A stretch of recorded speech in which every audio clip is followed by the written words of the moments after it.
to take our time here that we have is to really have a dialogue with my dear friend from Africa Town, the Honorable Reggie Hill, an outstanding young man who has a great promise. But the most important thing is we would just like to, when we in our program today, is to have increased your knowledge about what you could do to make sure that we perfect the will of God. For thy will be done on heaven and in earth, that despite all of the instigators and the problems that we have, God's will be done. And I would like to be part of that individual Christian person who can effect the will of God so that we could bring about a change in the people and make the people see the relationship between how God is good despite all of the problems that we have, even with the president, with the impeachment. They going to impeach him next week, and he's sitting up there talking about he's honored because he's going to win the election. But God is still in charge. But he also gives you the knowledge so that you can be an active participant in trying to bring about change so that his will shall be done. We're going to introduce you to my colleague, Reggie Hill. And Reggie, welcome to Pass It On. Thank you so much, Brother Val. It's always a pleasure to sit in with you, give you greetings, as well as your listening audience. I love the opportunity to have the dialogue about the pressing matters that are concerns for the members of this community, and it's always a delight when we can share our thoughts and express something to, as you always say, encourage our people, uplift them, and have them to be greater participants in this civic process and just improving the quality of life for City of Mobile and our surrounding areas. You know, Reggie, I mentioned before you came that in 2021, we will have a municipal election. This is where all the city councilmen and there are individuals who have voiced their concern about running for mayor. I had a discussion with one person yesterday, and I asked the question, why everybody want to pile on for something like that? Well, why can't we get behind one individual to make sure, if you're really concerned about the quality of life for African Americans in Mobile, why can't we get behind one individual that we feel would be competent enough to bring about a radical change? I believe that twofold. I believe it's necessary that we have a good list of candidates that we can choose from for something as dire as fulfilling the mayor position in any elected position. But I totally agree that we are going to be stronger together when we can mobilize behind that one individual who will be able to actually bring about the difference we each seek. I believe that it's fair to say that all people who are considering running for any position want to improve the quality of life. You know, I think they want to make our city a better place to live, but we have to make sure that it's going to be someone that can actually win. You know, it's going to have to be someone that some of them, man, ain't up there trying to make no quality of life for themselves. And that's what I mean. You know, and if you haven't been engaged already with things that are going on in what we might call the off season between elections, we can't really just be confident that you would know exactly what to do when it's time for you to maybe be in that position. So, you know, I encourage whoever, you know, is running to make sure that the people know, you know, what your platform is, what you stand for. Make sure that they understand that you're working for them and not some separate agenda. We see that sometimes, often as well, in people in leadership roles. And if we're going to actually continue what I think is momentum with people have getting engaged behind the annexation process and now with the airport authority and the projects that they're working on in different communities, I think that we can actually make a strong stand this next time around. And I know it's imperative if we want to see some decisions made for us. That's right. But you know, the concern about an African-American mayor is not, you know, most people think it'd be payback when they done you wrong.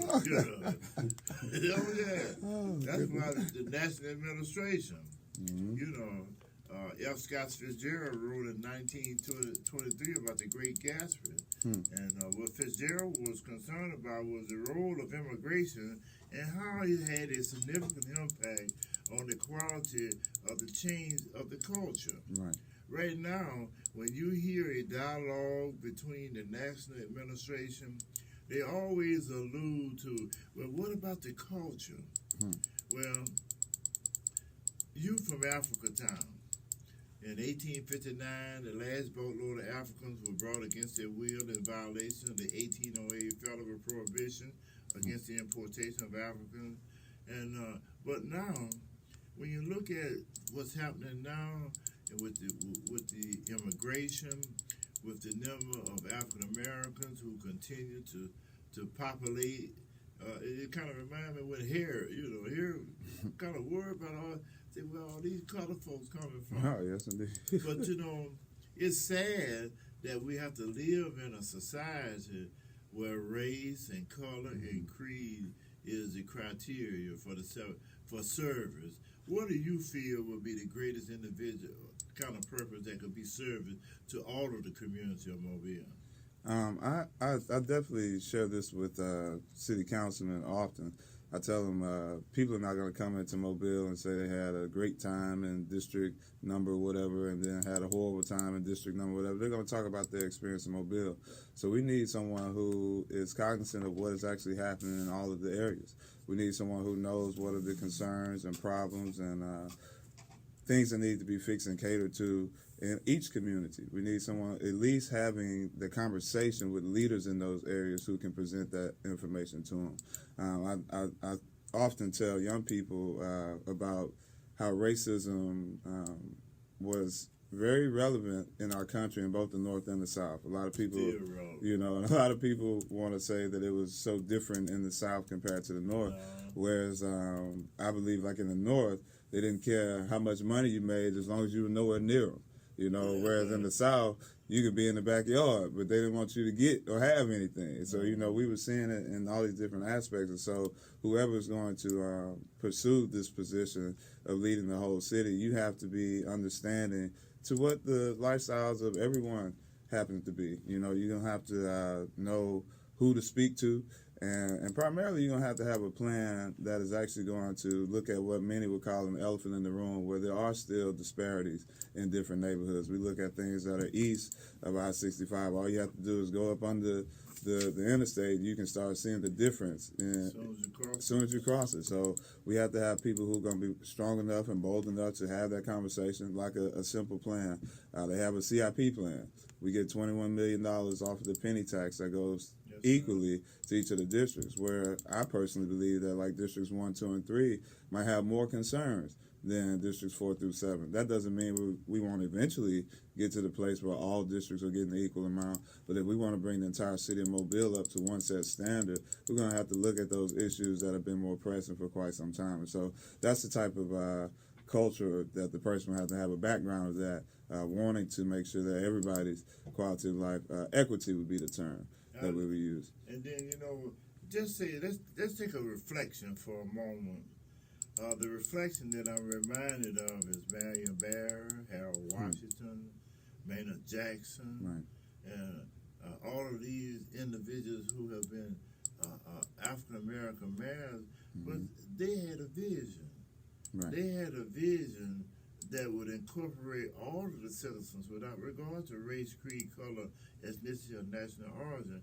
But more importantly, though, what do you see for Africa Town? What do you see for the future of Mobile and how Africa Town can play a significant role in trying to increase the quality of culture for the city of Mobile?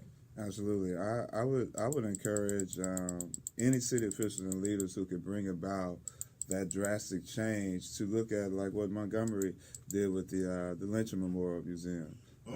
There are buku resources that are coming in from that. They have made over $1 billion already. $1 billion. Yeah, and so I ain't talking about $1 million. Right, I'm talking about many millions. Yeah, that's right. And then not only has it been resourceful economically, it's also given citizens from all over the country an opportunity to know the story of our struggle here as a people and how much we've contributed. And so I look at the discovery of the Clotilda as an opportunity for Mobile to have the same type of impact, and have the same type of traffic to come in through tourism. And that's automatic resources. And those resources should be distributed directly to that community, which I feel has been overlooked for so long. And going to continue to be overlooked, because let me give you an example. Mm-hmm. The other day I called down and talked to the new gentleman who's going to handle the dispersion of the restore money. Mm-hmm.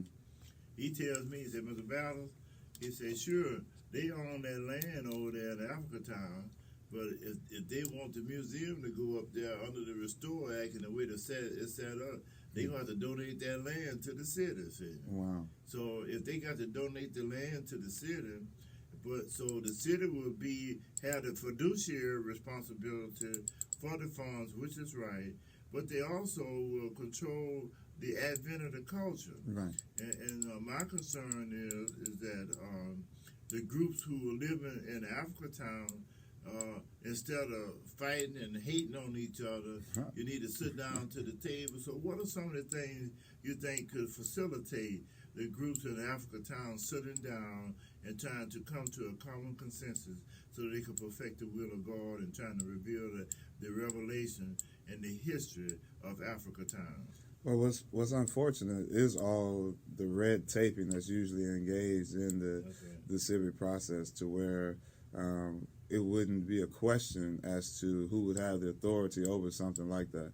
Yeah. And, that's unfortunate. But I think because of the democratic process, we have the opportunity to be the stewards of this revelation and ensuring that God's will is fulfilled. You mentioned something earlier today about the citizens getting behind one particular candidate, who would be able to lead everybody, and we would be mobilized as one unit. I think that we have to think the same way in regards to Africa Town. Everybody has something that is very precious to them for that area. And I think that should be the source that determines how we work together collectively. It's easy to get so embedded in your own strategy that you forget that there are other people engaged in the process. And when that happens, that can turn to hostility. That can turn to and that's working against them. I'm talking about throwing dimes. Yes, actual exchanging of blows. And so that's what I'm trying to put. See, y'all get too proper. All you educated boys coming on with all that. That was a story one time about the man who was so educated that he was at a pool party and he fell into the pool. And as he went down the first time on drowning, he came up, he said, "Assistance, please." Assistance, please. Yes, I did. So what I'm trying to show you is that when God made us in his image, James Weldon Johnson said that he gave us the same capability that he had. So that when we look at how the African American people, I'll be 74 next week. Wow. In my 74 years, I've always had the aspiration to see a better change in the community that would inspire our young people. Right. But I don't see that though. The people in Happy Hill are crying. The people in Birdsville are crying. Yeah. The people in the Orange Grove and the mayor and all of the administrators, they ain't concerned about what happened to them. They got an African American director down at the housing board who, they say African American, but I don't know. So the decisions don't reflect that. The decisions don't reflect that because they have no concern about people. Right. The scripture says that it was at the church at Antioch, Syria, that they first called them the Christian. So that if you're in an elected position and you don't serve the people, how can you serve the people if you don't love them? Absolutely. And I'm mentoring young people out of that community every week, and to just hear some of their stories, sometimes it's sad, and I feel like humans we have learned rather since the beginning of time the same way. We copy what we see and we repeat what we hear. So we're ultimately products of our exposure. And if we haven't seen anything different, it's hard for us to expect anything different. Now, people in leadership positions have a responsibility to come in and provide us something different. And that's what's supposed to be happening. That's what's kind of missing. But they don't deal with each other, though. And well, I believe that once that happens, it's just like, the old phrase, I'm already 74, give it limits. Let me ask you a question. Okay. Okay. When I leave out this room today, yes, sir, if you could present me with a contract from God that I got 25 more years to live to wait, then I'll accept that. Well, see, I can't move waiting 25 years. You know, I want to see some stuff done now. Well, I'm already 75, and I don't know about it. But I'm very optimistic. When I see these young people, however, just like last week, I was able to take a young man to a city council meeting. That was his first time going to that side of the building. Now, he's been in the court side multiple times and never even knew that the administrative side, what even takes place over there. But now there's a level of engagement of him wanting to participate and get his young peers to have the same ideals and have the same passion to know what's actually going on. And then I think about another young man who came through our program who had been in Alta Point, Strickland, had an IEP in school, all these things. It was just basically fed this message from his surroundings that he wouldn't amount to anything. And just by having a different conversation, he's now, finna finish up at Bishop State, and then he's going to A&M to study political science. So I'm optimistic when I've seen the worst of these take a complete 180 and go to the other direction of doing something positive. And why did you figure that happened? Well, I think it was just simply the conversation. I mean, like, again, you're part of your exposure. So if you've been told all your life that you're going to be this way and you're not going to be able to do this, you start allowing that to plant and grow within you. Whereas if you just have somebody differently encouraging you, saying, hey, no, you can actually do this, it's still their responsibility. So it's not me saying that I went in and made some drastic change. I just offered a different conversation. This is something that was already within them the entire time. And so I feel like if we start having those conversations collectively like it used to be, I always joke with my kids and say we got to bring the neighbor back to the hood. It's just a hood now. We're missing the neighbor piece. And so we get that piece where we're not thinking all the time, but we got to get it on our own, and we start having that village mentality again, we'll get the conversations. Because even with stuff that you share, these are monumental stepping stones for us to getting to where we got to get. And it's a matter of us actually using those tools and do what we got to do. So, I mean, it's unfortunate, that people can have certain capacities of power and allow things to continue to happen over and over and over again and wonder why we are in the state that we're in. But I totally believe that once some more stuff start getting at the front door of everybody, we'll start making some changes because it's only going to be necessary if we're going to survive as a people. In talking about making changes, I saw a study that was on CNN the other night that Don Lemon had brought on this study concerning about religiosity, about how in the 21st century here that most of the young people don't see the relevancy of religion. Yeah, that's right. They can't see the connection between the love of God and the love of Jesus and the examples that he has set, or how they should compare their own lives. So what role do you think that the church plays a significant impact in this acculturation of our young people? I think the church has to do three things. The first thing would be to recognize that we are, as the body of people, we are the church. So it's not just necessarily a building per se. And then the next thing that we would have to do is recognizing as a church that we can't be talking at or attacking the sins of individuals once they finally do come into the church. We need to be providing them the example of how to shift in their lives so that they can become better and actually be true servants of God. And then finally, I think the last piece that the church has to do is to recognize that we're supposed to be out in the trenches. We're supposed to be out in the fields. We're actually supposed to be drawing those men unto God so that he can use them for his purpose, and for his will. And I think that that's the main piece that's kind of been missing. We've gotten so just clogged into our own building and facility that we're forgetting those that we're supposed to be reaching out to. We can get to that holier than thou place and then think that we don't have to do anything else. Our mission is for those who are lost, and so we can do those three things. I think young people won't be so hesitant to come into the church, Reggie, I was at a funeral 2 months ago, and boy, they just sang it down, and everybody crying, and in such a melancholy mood. But when the preacher got up to deliver his message, one of the first things he says, we got to change this world here.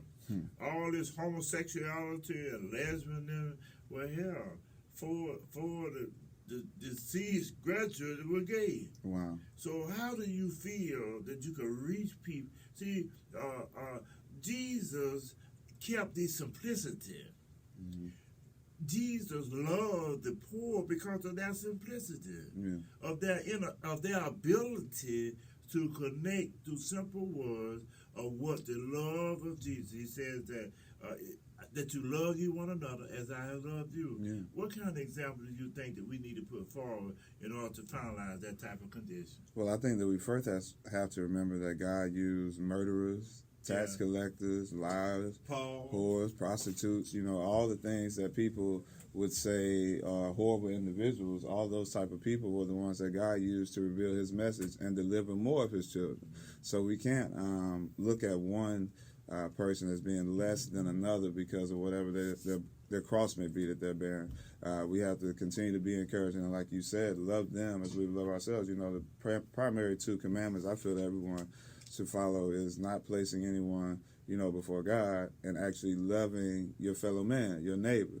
And I think once we can exude that, those things that are horrendous in someone's life, they can shift because they'll be encouraged and they'll be able to say, like, wow, this person, instead of attacking, they actually put me in a position to move forward and become a better person. So I think once we do that, we become a we better can go person forward. when we get to our own shoulders and our own radio station where we can stay as long as we want. I know that's real. Yeah, but Duville, the salty boss, and he gonna cut you. Let me put my resume in for a co-host. Okay, but we just like to thank you for coming, Reggie. Of course. You'll always have lively discussions. And the whole intent of the Pass It On is to increase the quality of life for you and for our listeners.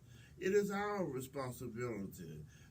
In 2 Peter, he says, through my knowledge of God do I get my being or who I am. So we want to encourage you that despite our disobedience, God still looks out for us. Mm-hmm. Despite all the negativism that we do within our community and we do to each other, despite all of the lack of love and the hardness, for the scriptures say in the last days that the love of brothers and sisters will become as cold as ice. Mm. So we'd like to leave you today with a message of hope that despite all of these obstacles that come in our way, God is still alive. He has promised us that he would never leave us or forsake us, and I believe that. And in conclusion, my Muslim friends say, Robert Bell, why do you believe in that old Jesus mess? I say, I give you two reasons. I give you my mother and my grandmother because they were really proponents of Christianity and Christ. And I'd like to leave you today with the message of hope. Believe in your mother and your father and your brothers and sisters, and we'll make a significant change. We'd like to leave with the message of hope that when God gives you a blessing, and he's still in the blessing business, that is your Christian and your ethical responsibility to pass it on. Good afternoon, and we love you.